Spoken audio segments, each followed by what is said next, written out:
ഈശോമിശിഹായ്ക്ക് സ്തുതിയായിരിക്കട്ടെ. ഈ വരുന്ന വെള്ളിയാഴ്ച രാവിലെ 9 മണി മുതൽ വൈകുന്നേരം 9 മണി വരെയുള്ള മിറക്കിൾ അവർ ശുശ്രൂഷയിൽ വളരെ പ്രധാനപ്പെട്ട ഒരു കാര്യം നിങ്ങൾ ഓർമ്മിപ്പിക്കാനാണ് ഈ വീഡിയോ ചെയ്യുന്നത്. നമ്മൾ സാധാരണ ഇത് ഓൺലൈൻ ശുശ്രൂഷയിൽ മാത്രമായിട്ടാണ് കഴിഞ്ഞ ഏതാനും നാളുകളായിട്ട് ക്രമീകരിച്ചുകൊണ്ടിരിക്കുന്നത്. പക്ഷേ ഈ വെള്ളിയാഴ്ച ഒരു പ്രത്യേകതയുണ്ട്. കാരണം ഈ ദിവസങ്ങളിൽ നമ്മുടെ ചുറ്റുപാടും ദുരിതം അനുഭവിക്കുന്ന, പ്രത്യേകിച്ച് പ്രളയത്തിൻ്റെയും മഴക്കെടുതിയുടെയും നടുവിൽ ദുരിതം അനുഭവിക്കുന്ന ഒത്തിരി മക്കളുണ്ട്. നമുക്കൊരുപക്ഷെ എല്ലാവർക്കും ആ ദുരിതം അനുഭവിക്കുന്ന ഇടങ്ങളിൽ ചെന്ന് സഹായഹസ്തം നീട്ടാൻ പറ്റണമെന്ന് നിർബന്ധമില്ല. സാമ്പത്തികമായും സഹായം കൊടുക്കാൻ പറ്റണമെന്ന് നിർബന്ധമില്ല. പക്ഷേ നമുക്ക് നമ്മുടെ കരങ്ങൾ ദൈവസന്നിധിയിലേക്ക് ഉയർത്താൻ പറ്റും.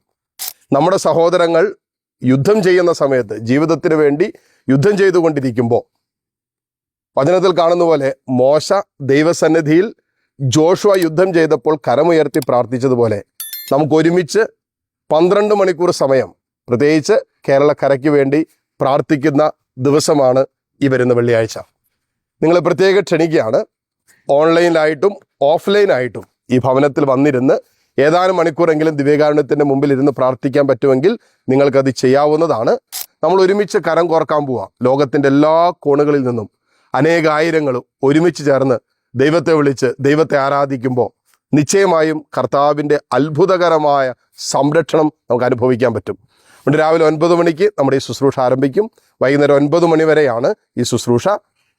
ഭവനങ്ങളിലിരുന്ന് പങ്കെടുക്കാൻ പറ്റുന്നവർ ഓൺലൈൻ ഈ ശുശ്രൂഷയിൽ പങ്കെടുക്കുക. അല്ലാത്തവർക്ക് ഓഫ്ലൈനായി കാരിസ്പോനിൽ വന്ന് ഏതെങ്കിലുമൊക്കെ മണിക്കൂറുകളിൽ ഈ ശുശ്രൂഷയിൽ പങ്കുചേരാനായിട്ട് പറ്റും. ഇനി നിങ്ങളുടെ ഏതെങ്കിലും നിയോഗങ്ങൾ നിങ്ങൾക്ക് അയച്ചു തരണമെങ്കിൽ താഴെ കാണിച്ചിരിക്കുന്ന വാട്സപ്പ് നമ്പറിലോ മെയിലിലോ നിങ്ങൾക്ക് അയച്ചു തരാവുന്നതാണ്. നിങ്ങളുടെ എല്ലാ നിയോഗങ്ങൾക്ക് വേണ്ടിയും ആ ദിവസം പ്രാർത്ഥിക്കും. വളരെ പ്രത്യേകമായിട്ട് മാധ്യസ്ഥം വഹിക്കുന്നത് നമ്മുടെ ചുറ്റുപാടും ദുരിതം അനുഭവിക്കുന്ന, ഭവനങ്ങൾ നഷ്ടപ്പെട്ട, ജീവിതം നഷ്ടപ്പെട്ട, സ്വപ്നങ്ങൾ പൊലിഞ്ഞു പോയ എല്ലാ നമ്മുടെ സഹോദരി സഹോദരങ്ങൾക്കും വേണ്ടി നമ്മൾ പ്രാർത്ഥിക്കും. പ്രാർത്ഥനയിൽ നമ്മൾ കരം കോർക്കും ദിവസമാണ് ഈ വെള്ളിയാഴ്ച. അതിനായി നിങ്ങളെ ക്ഷണിക്കുന്നു. ഈശോമിശിഹായ്ക്ക് സ്തുതിയായിരിക്കട്ടെ. ആമേൻ.